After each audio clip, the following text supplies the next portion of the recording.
Radio Educación presenta El fin justifica a los medios. De las rotativas a la fibra óptica. Radio, prensa, televisión, internet. El fin justifica a los medios. Expresiones mediáticas contemporáneas.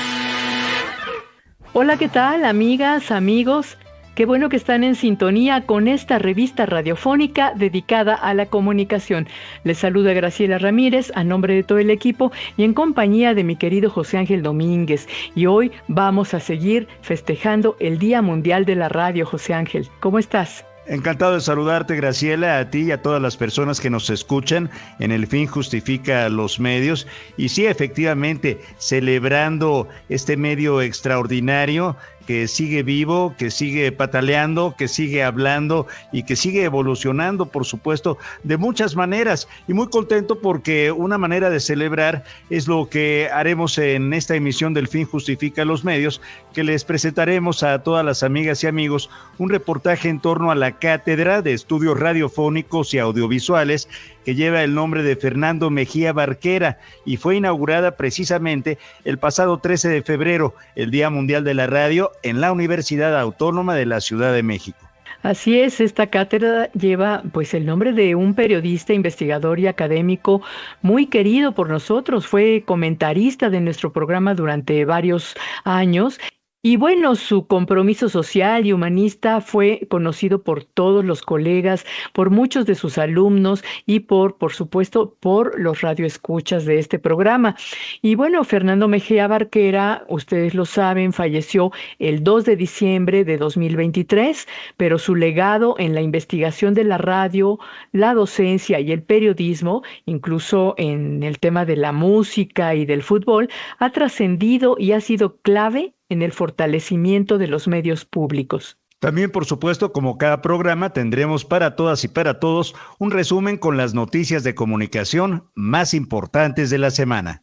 Le invitamos a quedarse y a participar aquí en El Fin Justifica a los Medios.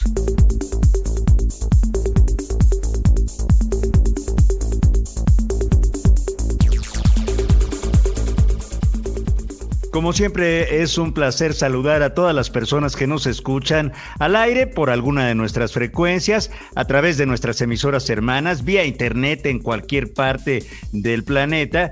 Les recordamos que pueden escuchar el podcast en nuestras redes sociales y desde luego en la página de Radio Educación. Es www.e-medioradio.edu.mx /El Fin Justifica los Medios. Y si usted lo desea, puede participar en nuestras redes sociales. Nos encuentra como @Radio El Fin en X, El Fin Justifica los Medios en Facebook, y hay un número de WhatsApp para dejar un mensaje, el 55 12 33 29 15. Vamos ahora a escuchar Notimedios, un recuento de las noticias de comunicación más importantes de la semana, realizado por nuestra compañera Ángeles Medina. Notimedios. Crece la cifra de asesinatos de periodistas y activistas en los últimos 5 años.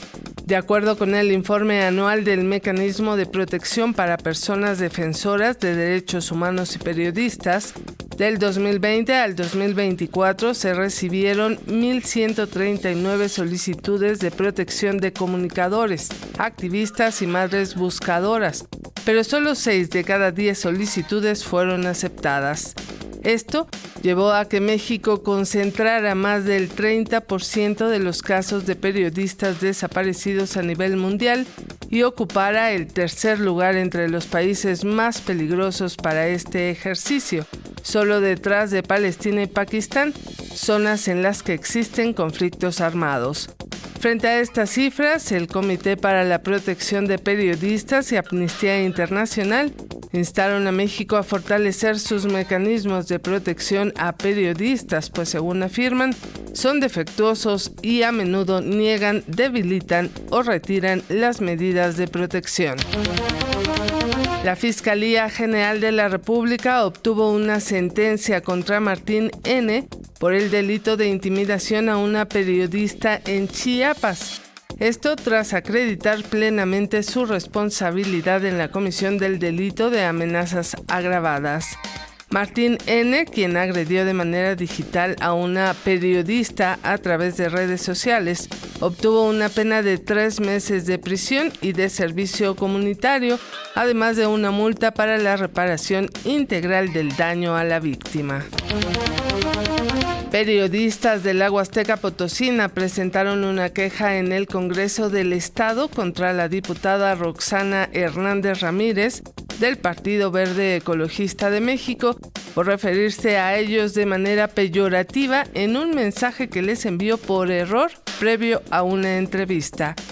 Los periodistas Margarita López, Gerardo Duque y Jesús Sierra, quienes conducen el programa Mesa de Encuentro, afirman que la legisladora les envió un texto en el que se lee: ya estoy con estos güeyes, no tienen nada de intelecto, o sea, son gente corriente, literal, no siento que sea difícil. Por este mensaje pidieron a la Junta de Coordinación Política y a la Comisión Especial de Atención a Periodistas que se emprendan acciones al respecto y se haga un posicionamiento público.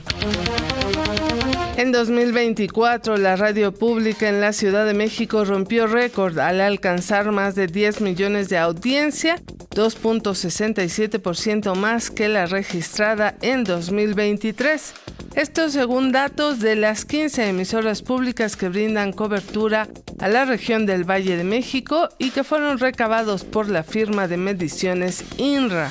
La medición de estas audiencias señala que el Instituto Mexicano de la Radio incrementó en 3.51% el número de radioescuchas en 2024, sobre todo en el conjunto de estaciones integrado por Opus 94.5, Horizonte 107.9, Reactor y Radio 710.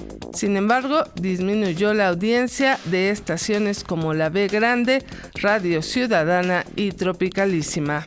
En el caso de la estación de radio del Instituto Politécnico Nacional, Radio IPN 95.7 de FM, su audiencia se incrementó en 46.85%, mientras que los radioescuchas de Ibero Radio en el 90.9 de FM aumentaron en 26.80%.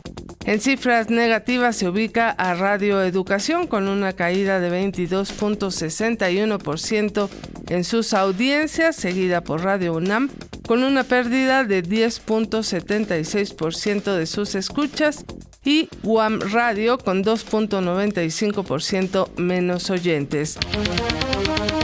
El gobierno del estado de Hidalgo anunció la renovación de la programación del sistema de radio y televisión estatal. De acuerdo con el secretario de Gobierno, Guillermo Olivares, este sistema obtuvo 7 nuevas concesiones por parte del Instituto Federal de Telecomunicaciones para ampliar su cobertura en municipios como Huejutla, Pachuca de Soto, Tula de Allende y Tulancingo. Dijo que el objetivo es ofrecer un servicio más cercano y transparente a la población. La presidenta Claudia Sheinbaum anunció que México actuará en tribunales contra Google si esta empresa insiste en cambiar en sus mapas el nombre del Golfo de México más allá de la plataforma continental de Estados Unidos. Con esto, la mandataria renovó su amenaza de demandar a Google tras difundir una segunda carta de su gobierno a la compañía, en la que señala que un decreto del presidente Donald Trump solo renombra como Golfo de América a la plataforma continental estadounidense y no a las de México y Cuba.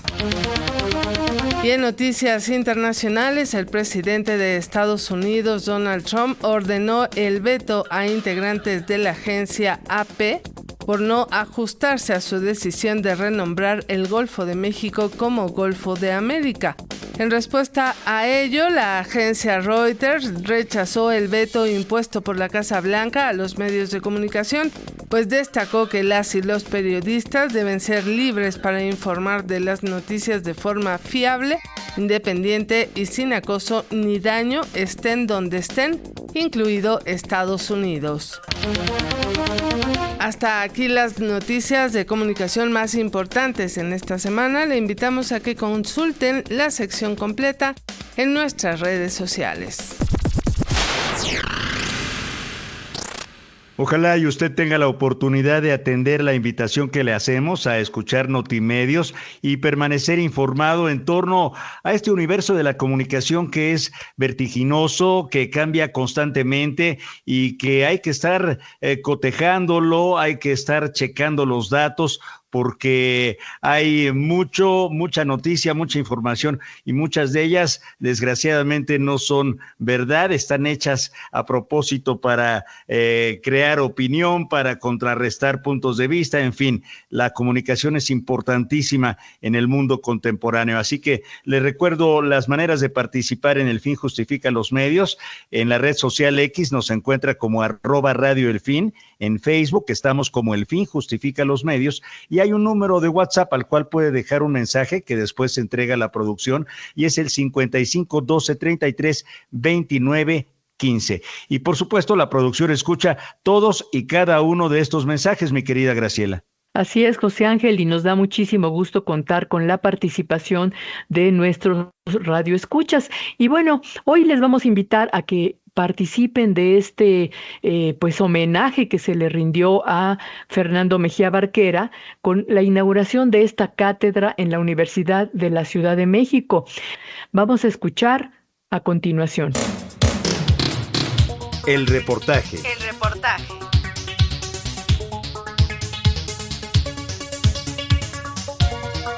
La radio es un medio que ha acompañado a generaciones, informando, entreteniendo y conectando a las personas, inclusive a través del tiempo. Así que en el marco del Día Mundial de la Radio, la Universidad Autónoma de la Ciudad de México inauguró la Cátedra de Estudios Radiofónicos Fernando Mejía Barquera, un espacio de reflexión y homenaje a una de las figuras clave en el estudio de la radio en nuestro país. Efectivamente, y ya bien lo decías tú antes, mi querida Graciela, Fernando Mejía Barquera fue un destacado colaborador del Fin Justifica los Medios y tuvimos la oportunidad de convivir con él desde otra óptica que no fue propiamente la académica, sino en esa traducción de lo académico, lo que hace la radio pública también en estos universos de traducir, llevar estos espacios a muchísima gente que a lo mejor no podía atender a una de las clases del maestro Mejía Barquera, pero este evento reunió a destacados académicos, a profesionales de la comunicación. Quiero decirles que durante la primera conferencia participaron la doctora Alma Rosa Alba de la Selva, ella es profesora de la UNAM, experta en estudios sobre medios. También estuvo el doctor Lenin Martel, defensor de las audiencias del Sistema Público de Radiodifusión, y como moderadora, la doctora Graciela Martínez Matías. Ella es docente e investigadora de la Universidad Autónoma de la Ciudad de México, a quien escuchamos a continuación. Me parece que es bien importante reflexionar sobre ese investigador que nos dio lecciones de recoger el dato y hacer hablar al dato. Me parece que eso es fundamental. Hoy vamos a hablar de algo muy importante que son los medios de servicio público. Es fundamental que en estos tiempos demos cuenta que el servicio público audiovisual, radio, televisión y obviamente su convergencia con las tecnologías tiene que dialogar con las universidades. Es tiempo de cambio y es tiempo de diálogo. Es necesario que la Autónoma de la Ciudad de México y todas las universidades y los jóvenes estén presentes precisamente en los medios de servicio público, que cuenten la historia desde otra perspectiva. Y me parece que esta perspectiva crítica de conciencia social, de este pensamiento analítico y reflexivo que nos enseñó Fernando, tiene que estar presente. Va a ser bien importante esto y repetirlo. Es tiempo que los medios de servicio público dialoguen con las universidades y que el servicio público integre en su programación contenidos precisamente emanados de los jóvenes, porque estos jóvenes son los que están contando y narrando el mundo desde una perspectiva distinta. Y me parece que eso es de primera importancia. Y Fernando miraba estos medios de servicio público de una manera crítica, no complaciente. Y creo que eso es muy importante, hacia dónde debemos de caminar, porque los medios públicos, como su nombre lo indica, es lo público. Debemos de estar ahí, nuestros contenidos y las necesidades de la sociedad deben de estar ahí. Es tiempo de experimentación, de innovación y de creatividad. Es tiempo de la conciencia crítica, es tiempo también del pensamiento crítico. Quien comenzó cuestionando qué tan públicos son realmente los medios de comunicación en México fue la doctora Alma Rosa Alba de la Selva, retomando la investigación de Fernando Mejía Barquera, en donde señaló que la radio en el país no nació con una vocación comercial, sino como un medio de acceso libre para toda la ciudadanía.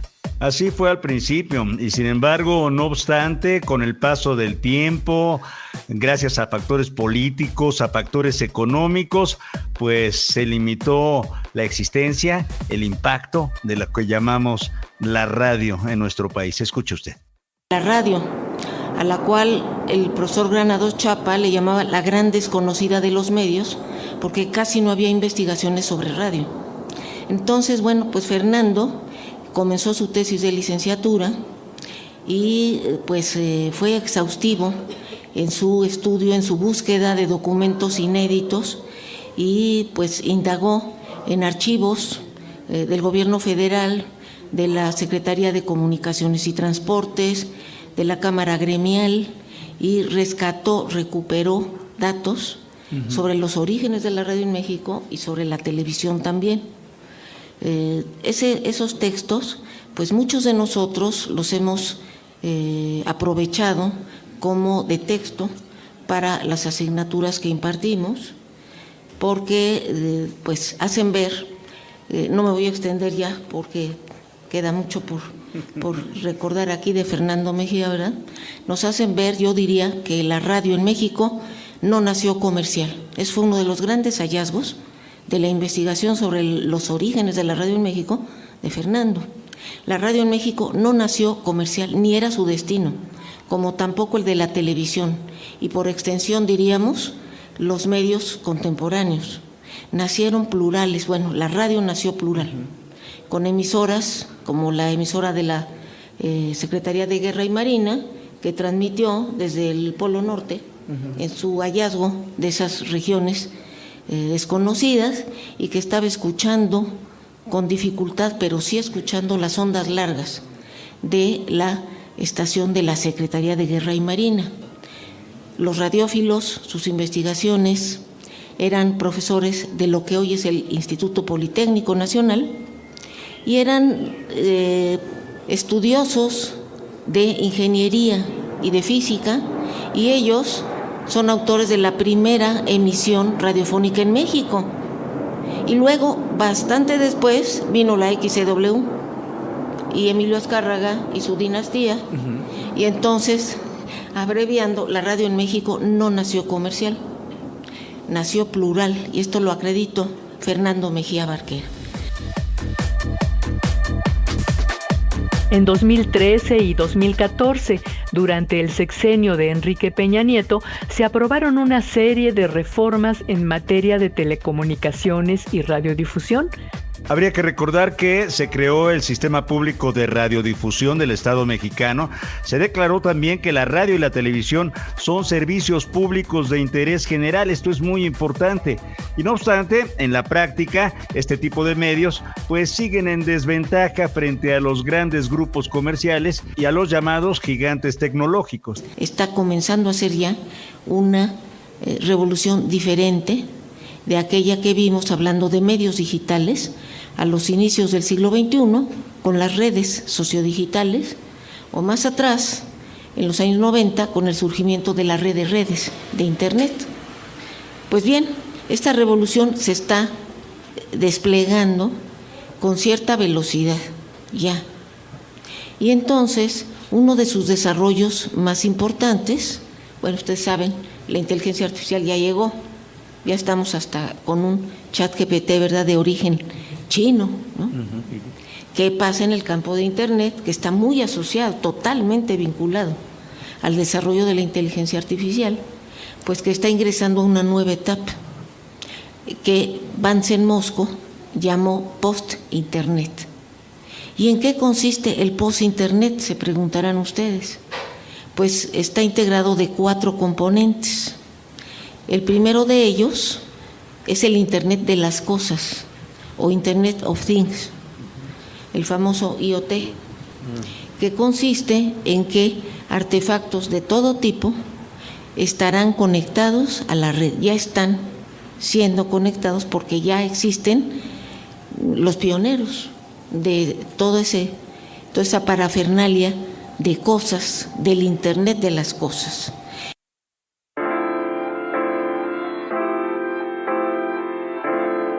El fenómeno de la digitalización de la información se divide en 4 puntos clave. Primero, el Internet de las cosas, que recopila datos con respecto a los temas de interés de los usuarios. Luego está el Big Data, que procesa esa información. En tercer lugar, el almacenamiento en la nube, donde se resguardan esos datos. Y por último, la inteligencia artificial, que combina todo lo anterior para responder de forma personalizada y ofrecer contenidos a modo a cada tipo de audiencia. Sin embargo, la doctora Alma Rosalba de la Selva advirtió que este modelo resulta difícil, mas no imposible, llevarlo a la radio. Escuchemos lo que nos dijo. Televisa, TV Azteca, ya funcionan como redes públicas de telecomunicaciones porque proveen la señal de Internet, proveen servicios de telefonía fija, de telefonía móvil, ya no solo tienen radio y televisión. Pues aquí el planteamiento arriesgado que voy a hacer es que los medios de servicio público, de interés público, tengan también en un futuro no lejano, sino pronto, la posibilidad real de convertirse no solo en redes públicas de telecomunicaciones, sino en proveedores, en puertas de acceso al post-Internet en los años que vienen, de forma igual que los medios comerciales. ¿Por qué digo esto? Pues porque el post-Internet va a ser una infraestructura estratégica por completo para tener acceso a todos los servicios, a todos. Y sí, como ha temido Vansen Mosco, los apetitos comerciales se adueñan del post-Internet, que ya están ahora con proyectos para ello, pues entonces ese post-Internet, esa siguiente etapa de la red, se va a convertir en una red centralizada, comercial, lucrativa, y entonces el derecho de acceso a la red, que también está consagrado en la Constitución, va a ser pues un buen deseo, ¿no? Porque muchos de nosotros quizás no podamos pagar ese acceso. Esa es la cuestión. Por tal razón, tenemos que pensar en un futuro que ya llegó aquí.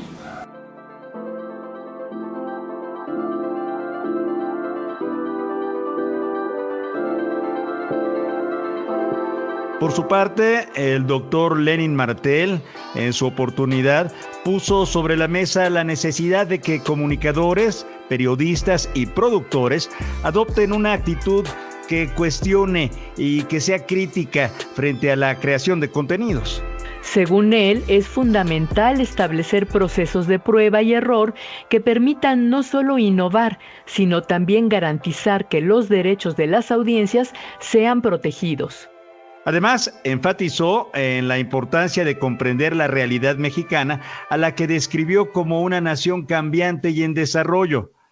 Lenin Martel destacó que a través de los medios públicos se está gestando un cambio en el discurso social y cultural orientado a lograr un bienestar colectivo en el que todos los grupos, incluyendo las minorías, se sientan parte del mensaje. Esto fue lo que dijo.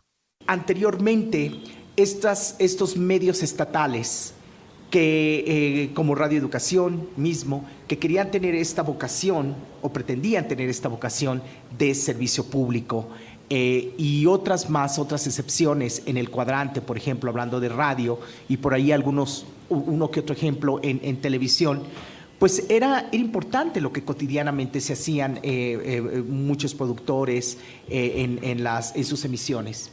Sin embargo, claro, faltaba lo jurídico, ¿no? Como ya se acaba de mencionar, y también faltaba aquello a uno. Este discurso que estamos emitiendo en la programación, en los contenidos, ¿a qué faltaba aquello uno si no hay un proyecto de nación? ¿No? ¿Sí me explico? Entonces, ahora, por ejemplo, yo lo veo y ahí es donde creo que se puede materializar esta transición y que lleva a lo que estabas diciendo, este concepto de ganancia social, que me parece pertinente, y también en una inversión social, ¿no? Y cultural, en el amplio sentido de la palabra. Faltaba este discurso que parecía huérfano, ¿a qué tenía que ir aunado? Y ahora yo, por ejemplo, veo a los productores, por ejemplo, tanto en Canal 14, en Altavoz Radio, y me encanta ir y observar diariamente lo que hacen, y meterme a las redacciones, porque cada vez hay más conocimiento y hay más conciencia de a dónde tiene que ir el discurso, ya sea en cuestiones de género, en cuestiones de medio ambiente, en cuestiones de seguridad nacional, en cuestiones de derechos para comunidades LGBTQ+, etcétera, en cuestiones pues sí, dije de seguridad, y en las problemáticas que pudiera tener distintas localidades del país. Creo que hay ganancias porque también el discurso hoy en día, y que es parte de este proyecto de nación, que boga por la justicia, por los beneficios de mayorías, ¿no? Y que de empleo, de mejores condiciones de vida, de bienestar social, como se ha llamado, pues sí lo veo que se está recogiendo en las emisiones.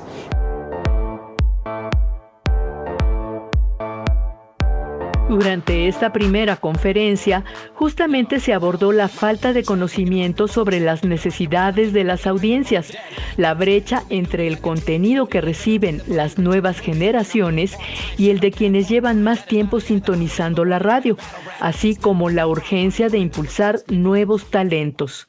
A veces, bueno, pues sí nos llegan quejas de las audiencias y nos dicen, híjole, es que a esta persona le falta todavía, ¿no? Pero algo bellísimo que he escuchado de los directivos de los medios de comunicación, del SPR, por ejemplo, y que también lo he escuchado de otros de servicio público, es: tenemos que crear una escuela de productores, de profesionales de los medios, y se tienen que equivocar y los tenemos que formar, porque en 6 años nos vamos, o en 5 o en 4, pero ellos se quedan y ahí están los fierros y ellos tienen que crear nuevos discursos con eso. Se me hace muy bonito que, por ejemplo, la semana pasada, por ejemplo, a 2 personas saliendo casi del servicio social, a 3 personas se les contrató tiempo completo. Y a mí me llenó de orgullo porque eran muy buenos trabajadores, aprendieron, etcétera, y se les dio la oportunidad. Pero esto yo lo estoy aunando con una cuestión, o con el concepto de pluralidad, de cómo lo hemos venido a entender. Claro. Y también se me hace un riesgo decir, ¿para qué quiero ver a tal persona, ¿no? Que lo veo todas las veces en medios comerciales y lo vuelvo a ver aquí.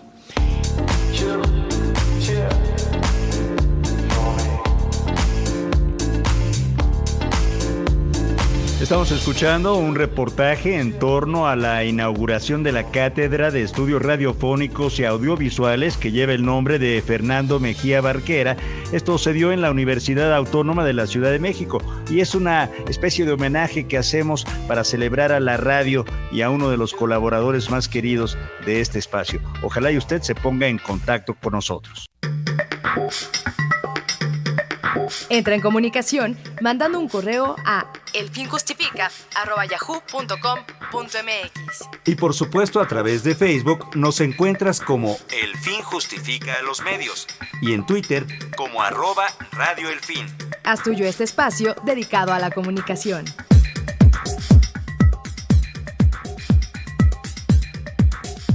Qué bueno que se comunica vía las diferentes plataformas en donde puede encontrar acceso a esta comunicación con El Fin Justifica los Medios. Estamos en X como @Radio El Fin. También nos encuentra usted en Facebook como El Fin Justifica los Medios, y un número de WhatsApp para que haga llegar su mensaje. Es el 55 12 33 29 15. Y en esta oportunidad, pues celebramos la creación de un nuevo espacio académico de reflexión en torno a esto que nos importa, a esto que vemos crecer a pasos agigantados, mi querida Graciela, y es la radiodifusión.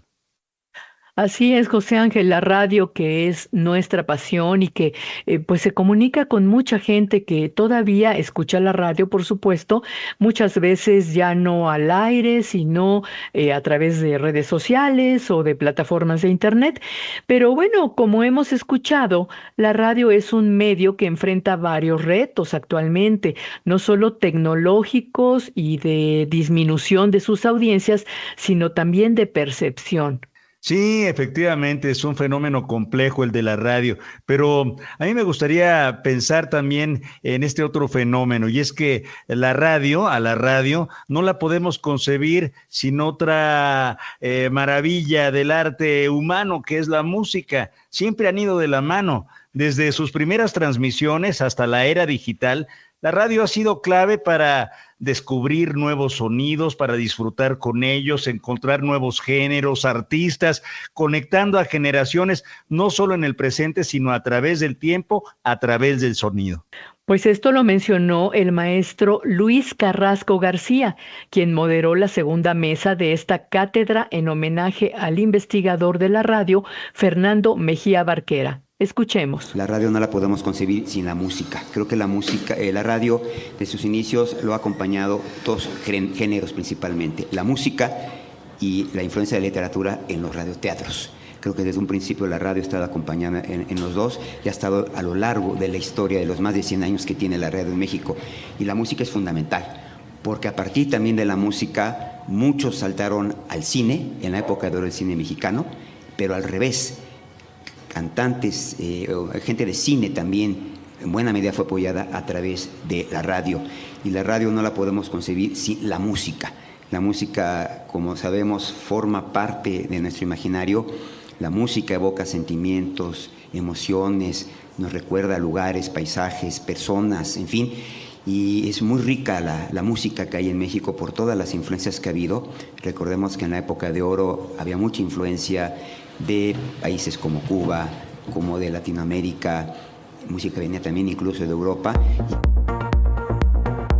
Seguramente recordarás, mi querida Graciela, y tal vez a alguno de los amigos o amigas que nos escuchan y que hayan escuchado este programa, que ahí está en el repositorio de Radio Educación, que celebramos el libro El Soundtrack de la Vida Cotidiana, 100 años de radio y música popular en la Ciudad de México, precisamente de Fernando Mejía Barquera, y ahí el investigador explora la relación entre la radio y la música popular, nada más y nada menos que a lo largo de un siglo.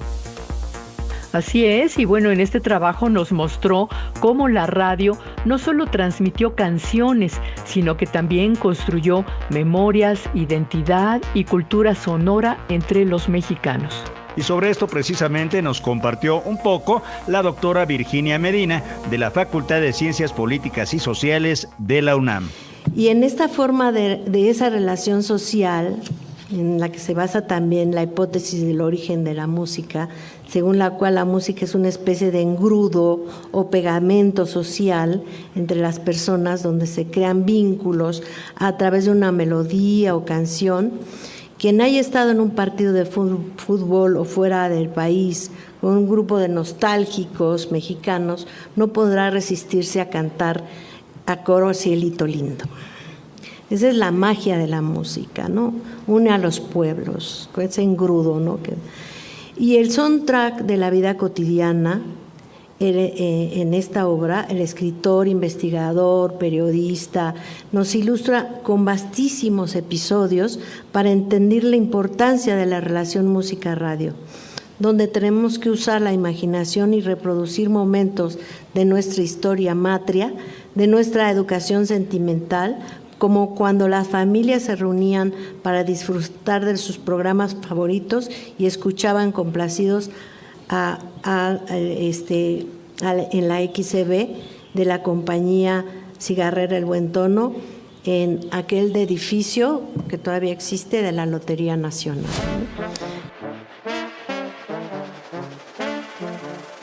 De acuerdo con la doctora Virginia Medina, 32% de las audiencias escuchan música en la radio tradicional, 22% en radio y en línea, y 45% lo hacen completamente a través de vías digitales. No solamente la radio, sino ya tenemos que pensar en el lenguaje sonoro, ¿no? En general.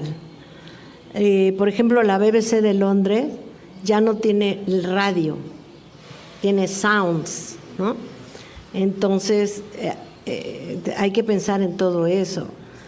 Los podcasts es... traigo aquí algunas cifras.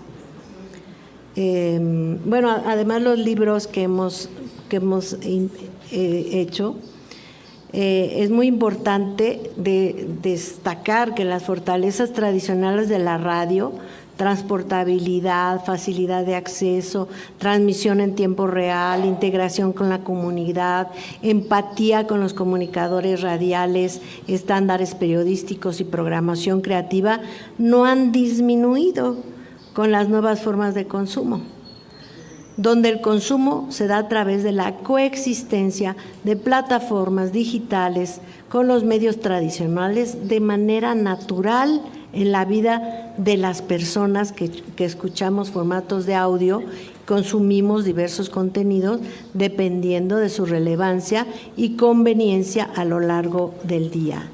Los escuchas intercalamos actividades diarias de convivencia con formas tradicionales y en línea, y donde escuchar la radio está como sigue: música 32% de manera tradicional, 22% combina tradicional y en línea, y el 45% que elige en línea, ¿no?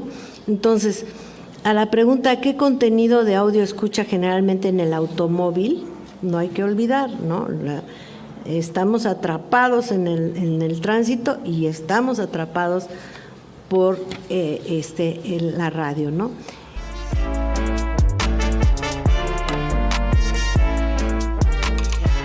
Hacer radio, amigas y amigos, va muchísimo más allá de tener una buena voz, por ejemplo. Para que un programa realmente funcione, pues es fundamental un proceso de producción bien estructurado, y tú sabes de eso, mi querida Graciela. Pues sí, en la preproducción se investiga el tema, se escriben los guiones, se organizan entrevistas, se elige la música y los efectos que acompañan el contenido. Esta fase garantiza que el programa tenga coherencia y sea un programa radiofónico que llegue con interés a las audiencias. Efectivamente, es la producción en donde todo cobra vida. No solo se graban las voces, se cuida la entonación, el ritmo, la interacción, por supuesto, con otros elementos sonoros. La música, los silencios tan importantes que son y los efectos no son adornos, son herramientas que refuerzan el mensaje y que además pueden generar emociones en las audiencias. Por último, la postproducción permite darle el toque final al programa. En esta etapa se editan errores, se equilibran los niveles de audio y se ajusta la mezcla para que el sonido sea claro. Efectivamente, así que concluimos que sin una buena producción, incluso la mejor voz, la mejor de las intenciones, pues perderían impacto. La magia de la radio no está solo en quien habla, sino en cómo suena todo el conjunto. Esto fue lo que nos dijo la maestra Sandra Fernández, quien es directora de la Red de Radios Universitarias de México. Y algo muy importante de donde me gustaría partir es que los elementos fundamentales para la construcción del lenguaje sonoro de una producción radiofónica, primero que nada está la voz. Después, los efectos ambientales e incidentales. El silencio es un elemento fundamental para una producción radiofónica, estas pausas y desde luego la música. Entonces, pues la radio continúa siendo parte de este repertorio sonoro de la sociedad y, ojo, preserva a través de su acervo sonoro esta memoria histórica tan rica que nos presentó la doctora Virginia.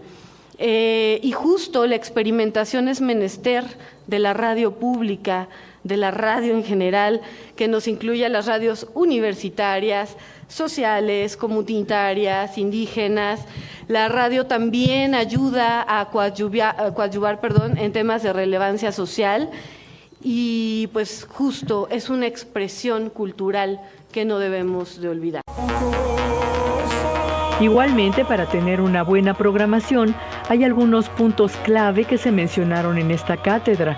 En primer lugar, se debe ser consciente de que si las audiencias cambian, los contenidos también deben cambiar y por lo tanto los medios deben adaptarse.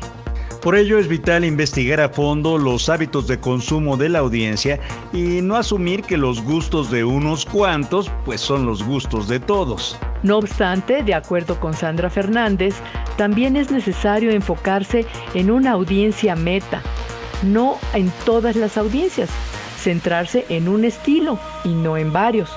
Es arriesgado, pero hay que apostar por un segmento del auditorio. Esto también lo dijo la directora de UAM Radio. La programación, más que una técnica, es un arte. La programación va acorde con principios editoriales que tiene el medio, recursos humanos y técnicos de los que dispone. Algunos medios tienen afortunadamente más recurso humano, otros no. Aquí se da mucho la creatividad. También la relación comunicativa que una emisora entabla con su audiencia. No olvidar que el centro de la radio, por lo menos la radio pública, son nuestras audiencias y nuestros contenidos están dirigidos y pensados para nuestras audiencias, no para lo que me gusta a mí Sandra Fernández o le gusta al productor o le gusta la conductora. No, debemos de tener esa constante interacción con las audiencias porque nos debemos a ellas y el presupuesto viene del erario público. Entonces tenemos que tener ese intercambio de ideas y, por supuesto, abrir espacios para que las audiencias puedan integrar contenidos a través, por ejemplo, de convocatorias, ¿no? En donde integramos a personas que quieren tener un espacio en la radio. Rápidamente les pongo como ejemplo, en UAM Radio tenemos convocatorias constantes, una que se llama En tu voz, cuentos, historias y narraciones. Invitamos a la audiencia a enviarnos historias, cuentos, narraciones originales de su propia autoría. Hacemos una curaduría junto con la coordinación de editorial y publicaciones de la UAM. Los invitamos a grabar el texto con su voz, los invitamos a cabina y, como bien decimos en la jerga de radio, enchulamos esa producción. Le ponemos música, le ponemos voz, en fin, y sale al aire, ¿no? Los géneros actualmente que tocamos es el rock en inglés, que es música ejecutada e interpretada con instrumentos musicales reales que tengan como principal eje el género rock y sus derivados, electrónica, música realizada por un humano y o máquina, inteligencia artificial y derivados que hagan uso de instrumentos virtuales, sintetizadores, softwares musicales y sonidos realizados digitalmente sin distinción de idioma. Español, música cuyo principal lenguaje sea el español, de preferencia usar los géneros aquí mencionados como rock, electrónica y urbana. Asimismo puede incluir ritmos latinos, música mexicana, hip hop, rap, reggaetón y diversidad de géneros que no rompan con la línea antes sugerida. Y la urbana, música que representa la cultura denominada urbana y sus mezclas, ya sea hip hop, R&B, soul, reggae, reggaetón y sus derivados. Su principal lenguaje es el inglés, aunque puede expandirse a distintos idiomas como francés, italiano, japonés, etc. Ojo, estos géneros, reitero, no son inventados por nosotros. Fueron derivados de la encuesta que lanzamos, en donde tuvimos una muestra muy significativa. Y por otro lado, aquí tenemos los géneros que tocamos, pero también los tenemos por categorías.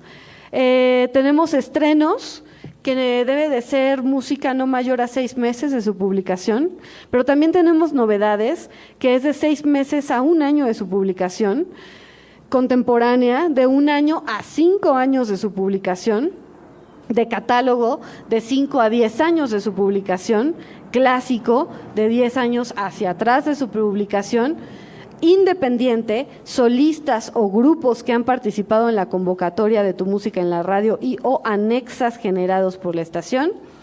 Y también le llamamos a esta categoría comodín. Su principal función es dar un giro al ritmo, tener un descanso, romper con el esquema, y también funcionará para ajustar horarios de cada bloque, ya sea musical o contenido producido.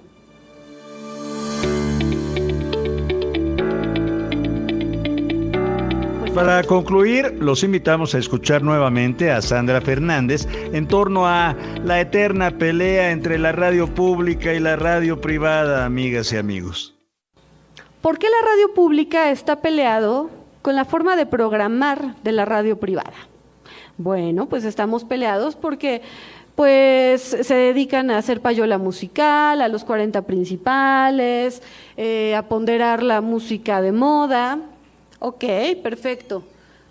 Pero la técnica es muy buena. Hay muchos grupos independientes de música muy buena que suenan una vez en la radio pública.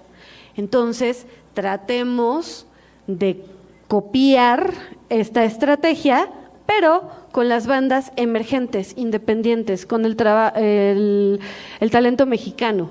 Entonces, lo que hacemos ahora, cada mes, hacemos un top 10 en donde hacemos esta payola, pero de música emergente, de artistas de México, y también internacionales, que necesitan un espacio, y que durante ese mes reiteramos las canciones para que la gente se quede esos grupos, se les quede en la mente esos grupos, esas canciones, ¿no?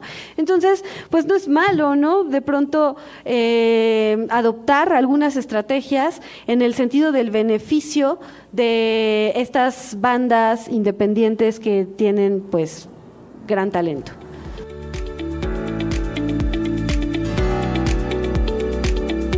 Así, la Cátedra de Estudios Radiofónicos y Audiovisuales Fernando Mejía Barquera no solo rindió homenaje a un investigador clave en la historia de la radio en México, sino que también abrió un espacio para reflexionar sobre los desafíos y oportunidades que enfrenta este medio en la era digital.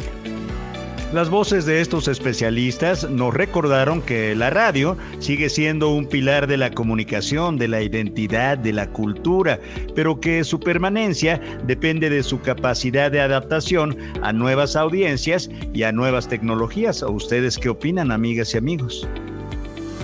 Más que un simple medio de transmisión, la radio es memoria, es compañía y es evolución.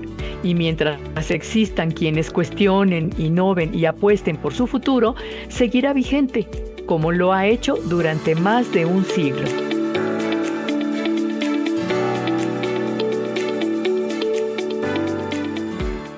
Y bueno, para concluir este programa, pues queremos que se acerquen a la información que tiene la Universidad Autónoma de la Ciudad de México acerca de esta cátedra.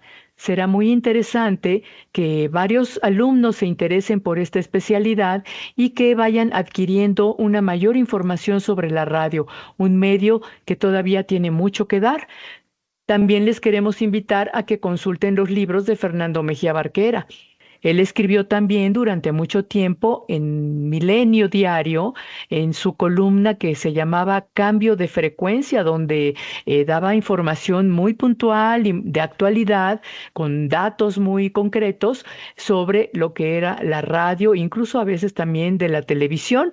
Escribió también libros como Televisa el Quinto Poder, donde analizaba la actualidad nacional desde los medios, y escribió también, por ejemplo, sobre el fútbol, un libro que se llamó México, Glorias y Tragedias de 1929 a 1992, porque recordemos que Fernando Mejía Barquera era un investigador muy acucioso que le gustaba meterse en los archivos e investigar muy a fondo y sobre todo largos periodos, ¿no? Aquí estamos hablando de varias décadas en donde él pues investigó a través de los medios de comunicación este tema del fútbol. Y bueno, también tenemos el último libro que pues sí aquí en el programa entrevistamos todavía durante la pandemia, ¿verdad, José Ángel? Este libro que es una maravilla, el soundtrack de la vida cotidiana, una revisión de 100 años de la música popular de la radio, en lo que fueron los géneros como el rock, el jazz, el danzón, la música afrocubana, en fin, un libro muy completo que da muchos datos y que también les recomendamos mucho su lectura. Efectivamente, dices muy bien, Graciela, un investigador acucioso, dedicado, certero, que hablaba cuando tenía los datos en la mano y que tuvimos oportunidad de compartir con él en muchas ocasiones. Así que lo celebramos aquí, celebramos su vida, celebramos su obra, su compromiso con la radio, sobre todo con la radio y la televisión públicas, que tan importantes son y tanta falta hacen su perfeccionamiento en un país como el nuestro. Así que felicidades a la Universidad Autónoma de la Ciudad de México, a esta nueva cátedra. Acérquese a esta universidad y quédese aquí con nosotros, por supuesto, en Radio Educación.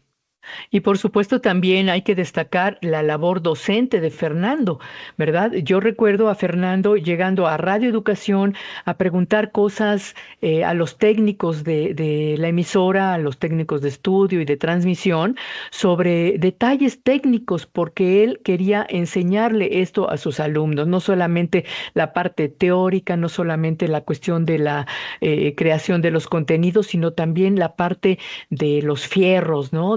De los cables, de las conexiones, de cómo la radio era posible a través de toda esta tecnología que permite que le estemos escuchando del otro lado, sin muchas veces preguntarnos qué es lo que hay detrás de toda esta maravilla tecnológica que es la radio.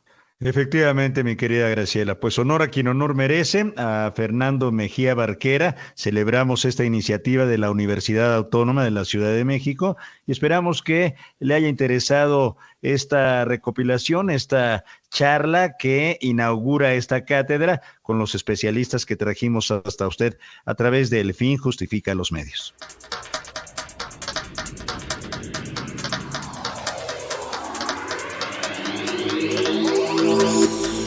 Pues hasta aquí el programa de hoy. Gracias por su compañía. Los esperamos la próxima semana y recuerden que pueden escuchar el podcast en nuestras redes sociales. En X estamos como @radioelfin, en Facebook nos encuentran como El Fin Justifica a los Medios y en la página de Radio Educación pueden buscar todos nuestros podcasts en www.e-medioradio.edu.mx/El Fin Justifica a los Medios. Hasta la próxima.